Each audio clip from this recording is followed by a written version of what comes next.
I understand why politicians may be reluctant to act on their principles, but our politicians need to read their own polls, because this is one of those cases, and it happens a lot in life, where the people are ahead of their leaders. Hempfest, the largest event for cannabis in the world, a showcase of modern-day hemp. Sure, they used the stuff 70 years ago, but what good is hemp in a world like today? A world that appears to have everything it needs. It opens a whole new market. It opens a whole new market on every level. You can harvest off the seeds, you can harvest out the inner pulp and the end of long stem fibers. The fiber itself is the strongest natural fiber in the world. All the clothes I'm wearing today for this interview are hemp. All the clothes I actually always wear are made out of hemp. Been so since probably '94, when I realized I could buy clothes made out of organic fibers that lasted longer than cotton. You can eat hemp seeds, and it contains all the essential amino acids and fatty acids. It makes fuel. You can make biodiesel out of it. Hemp is an excellent source for biofuel. When you grow hemp for fuel, every crop unleashes a huge amount of oxygen into the environment. And in fact, the same amount of oxygen that you lose when you burn it off, you gain back. So it's a closed cycle, ending the greenhouse effect. There are so many hundreds of strains of industrial hemp that you can grow hemp almost anywhere in the world. Not everywhere in the world, but almost everywhere in the world. So just that alone makes it a resource for fuel. That is the solution, is to stop using fossil fuels and nuclear energy. Stop using them entirely, and using wind and wave and sun more, and these biofuels. People will get it, especially as the gas prices go up.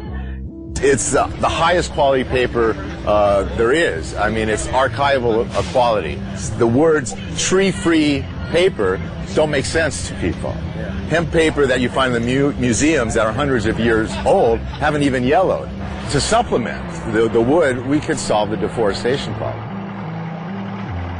Why isn't it cost effective to use hemp versus the forest industry right now?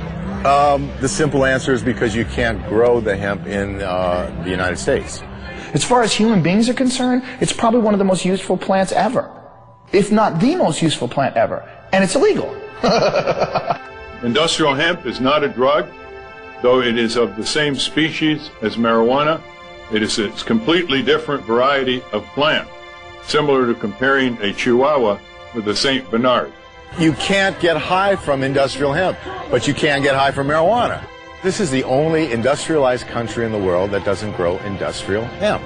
I mean, think how crazy it is that we can eat the product, we can sell the product, we can wear the product, we can export the product, import it, manufacture it, everything but grow it. We can't grow this thing. It's criminal. And there you have it. After 2 years of research, our quest for answers has only left us with more questions. And the only thing that really seems to make sense is that none of it makes any sense. It's a weird thing that you do when you make nature against the law. We're worried about things going extinct, and yet the policy on the most useful plants in the world is that they should all be eliminated and driven to extinction. Absolutely, they should still be concerned about youngsters using. But we're concerned about youngsters using alcohol, tobacco, driving automobile, whatever. But that it should be the kind of prohibition that it is now, rather than regulation, it cannot be sustained in a rational society. I believe it would be more ignorant of me to listen to somebody who's trying to oppress me than it would be to just ignore the ignorant and go on with what I think is right. Even now, this interview is being conducted. I smoke pot all morning. This is what I look like high. There's a great quote that life is a tragedy to those who feel and a comedy to those who think. And if you are a thinker and you look at the marijuana situation and you're not laughing, you're fucking dumb. Do you think marijuana will ever be legalized in Canada or the United States? Yes. I don't know about the United States, but it will be legalized in Canada. I won't be alive to see it. I used to believe it was right around the corner back in the 1970s. Check out the gray hair. I confess to being 61. I believe it will happen. I didn't used to. As recently as 2 or 3 years ago, I was convinced it was not going to happen in my lifetime. I wish you didn't ask me that question, but I would say I think it will be. It's always a possibility. It's, you know, there can be breakthroughs to reason. All we have to do to end it is get 50% of Congress plus one human being to say it's over, and it's over. There's a movement in this country, and some people have more faith in it than I do. Maybe from hosting Fear Factor all those years, I've lost my faith in human beings and their intelligence. I think it's inevitable. I believe that the truth will set us free, and I think the truth is infectious, and I think that while cannabis per se is not addictive, learning about it quickly becomes. When I published Marijuana Reconsidered, I, in the last chapter, predicted that once people understood these things about marijuana, the prohibition would be gone. It would be gone in 10 years.